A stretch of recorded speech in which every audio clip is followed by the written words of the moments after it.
100 years ago, there was a king and a queen, and they had a beautiful baby girl. To celebrate her birth, they decided to throw a party.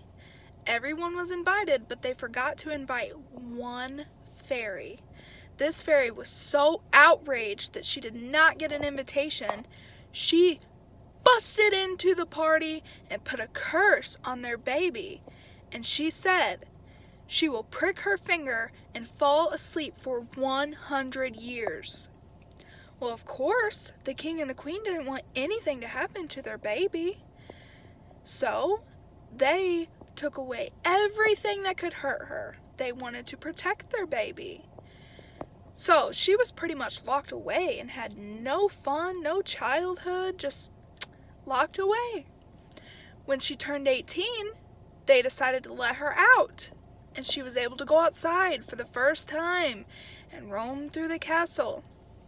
While she was roaming through the castle, she found the room with the spindle. Of course, she pricked her finger and she fell asleep for 100 years.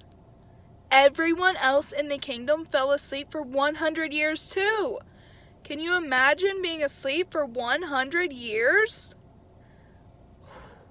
So 100 years pass, and this handsome fellow comes driving up to the castle in his shiny red sports car, and he thinks to himself, man, this place is really old but seems really cool.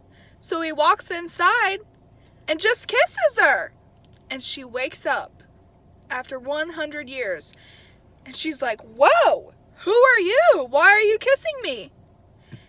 And he says, my name's Harry. You want to go on a date? She's been asleep for 100 years. Why would she know what a date was? So they went to the amusement park, and she rode roller coasters and ate food from there. She had a blast. So he gave her a rose at the end of their date. She pricked her finger on the thorn. And she looked at Harry and she said, oh no, I pricked my finger. Am I going to go back to sleep for 100 years? And he laughed and he said, no, here's a Band-Aid. So she put a Band-Aid on and lived happily ever after with Harry.